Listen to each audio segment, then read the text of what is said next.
This collective bargaining presentation was made to Columbia MNEA at the Stony Creek Inn on March 1st and 2nd as part of our collective bargaining blitz. We are presenting it now for those members who could not attend at that time. Missouri NEA's mission is to unite and empower education employees to shape the future of public education. During this presentation, we are guided by 3 questions. What is collective bargaining? Why is exclusive representation important to us? And are we ready to go? Even though we are teachers, we are also learners.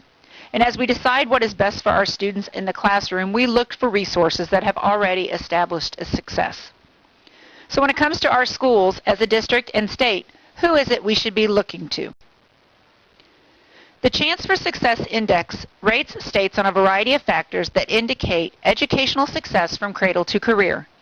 These factors include early childhood preparation, performance of public schools, and educational and economic outcomes in adulthood. This slide shows the top 5 performing states according to this index. The data for this index is also available on the website along with this PowerPoint. This chart shows the status of collective bargaining in each state, and on the states you can see the year the bargaining law was enacted. Not only do the top performing states from the previous slide have collective bargaining rights, we also know that there is a high correlation between bargaining rights and successful educational programs. We believe the success of these states lies in the fact that educational experts are at the decision-making table. When we look at Missouri, we see there is no bargaining law, but bargaining does take place in various parts of the state. Although there is no bargaining law in Missouri, according to Article 1, Section 29 of the Missouri Constitution, we have a right to collectively bargain. This language was written in 1945, and in 1947 the Supreme Court determined that this language only applied to private employees. After 1947, some districts voluntarily chose to bargain. One of those districts was Independence, Missouri. In 2003, a new superintendent announced he would no longer bargain with teachers and ESPs after a 20-year history of successful bargaining. Despite efforts to change his mind, he refused, and they filed a lawsuit and won. Although the Missouri Supreme Court affirmed our collective bargaining rights in 2007, we still are without a law. It is now left up to local school boards to determine how they will proceed with collective bargaining, and we are seeing districts all over the state take a variety of approaches. Here is a list of districts who are bargaining now. You can see some high-performing districts on this list, such as Rockwood and Parkway in the St. Louis area, and Park Hill in the Kansas City area. We haven't mentioned much about educational support professionals like school nurses, bus drivers, paras, custodians. We call these ESPs. The reason we aren't talking about them is because they already have a state law outlining a framework for bargaining. Here's a list of ESP groups who are actively bargaining with their districts. It is important to realize that collective bargaining is not just discussions between employer and employee. True collective bargaining requires an agreement from both sides. We have all seen cases in our district when teachers, the experts, have made recommendations only to see those recommendations ignored. Some of these have been related to improving working environments, providing quality instruction, and establishing fair supplemental pay practices. Currently, all of these are subject to board policy, which can be changed at any board meeting. Collective bargaining obligates both parties to the agreement. And when boundaries are clear, it improves the climate. There is no place for suspicion, mistrust, because everything is transparent. And good fences make good neighbors. In order to bargain effectively, we must have a unified voice, and this is done through exclusive representation. Exclusive representation means one group represents every member of the bargaining unit. But keep in mind, it also means that the exclusive rep is responsible for everyone in the bargaining unit, even if they are not members. This means that whoever wins exclusive rep will be the sole negotiator with the district in relation to our contract. But keep in mind, their negotiations must be ratified by the members of the bargaining unit. Exclusive representation is a democratic process. When we vote for who represents us in the government, we each get a vote, but only one person gets elected, and they represent us even if they are not the one we voted for. Exclusive representation is a democratic process and the only one that can work effectively in collective bargaining. Some districts have tried to use umbrella groups that include representatives from all of the different associations.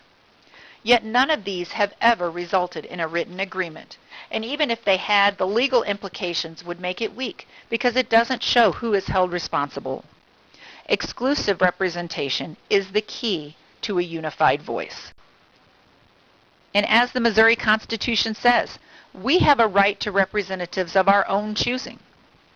So, our school board is a member of MSBA, which stands for Missouri School Boards Association. This association is giving our school board lots of advice on this matter, and they write most of the policy that our board adopts. MSB has written 2 policies about conducting elections for representation. One supports exclusive representation, and it's similar to the state law for ESPs and other public employees. The other is a complicated multiple election process that we don't support. We need the school board to adopt a policy, and we believe that they are waiting for us to ask.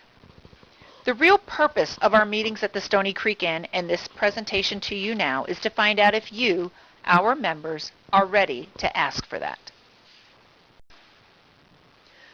Once policy has been approved, the next step is to request an election. This slide shows the process for an election with either of the proposed MSBA policies. The first step either way is that members need to sign an authorization card. After enough cards are collected, an election will be scheduled. You can see on the chart how the election would proceed with each policy and why we support the one on the right. The one on the left shows that first we would vote on whether we wanted multiple representation, exclusive representation, or no representation. After that election, we would have a second vote based upon the results of the first one. If the right-hand side policy is adopted, then we would go straight to voting for exclusive representation through CMNEA, CMSTA, or no representative. You can see why our school board elections are so important. We need school board members who understand exclusive representation and the importance of collective bargaining. Although all elections are through secret ballot, it is important that you know you will need to put your name on the initial card. This is what the authorization card would look like. MNEA supports that these cards remain anonymous to the administration, but that's going to depend upon the policy and the process adopted. Again, this is why the upcoming school board elections are so important. Once the election is over and the representative is duly elected, the real work begins. This process to negotiating does not happen overnight. There are many layers to achieve what is important to our members. This is a visual which shows all the steps necessary for negotiating a master agreement. Getting to the top of the contract pyramid will take lots of time. And you can see the things toward the top of the pyramid are probably things that we're very interested in, but it takes time to get there. Our association has experience. NEA represents all 50 states in collective bargaining, even those who don't have a law. Missouri NEA represents 65 bargaining units in our state. The list you saw earlier are all represented by MNEA. Although effective bargaining must be done locally, you can see CMNEA has the connections and the support to be a successful local bargaining representative. And our ultimate goal is a great public school for every student. These were our guiding questions for this presentation. What is collective bargaining? Why is exclusive representation important to us? And are we ready to go? We hope we have addressed these today. And in a moment, we're going to ask if you feel comfortable answering these questions. We passed out at the Stony Creek Inn some bright green wristbands that say CMNEA, a collective voice. We'd like to pass one along to you as well, and we encourage you to wear it. But before we do, we have some polling questions for you. We are a member-driven organization, and we need your input. These are the 3 questions we'd like to have your answers to.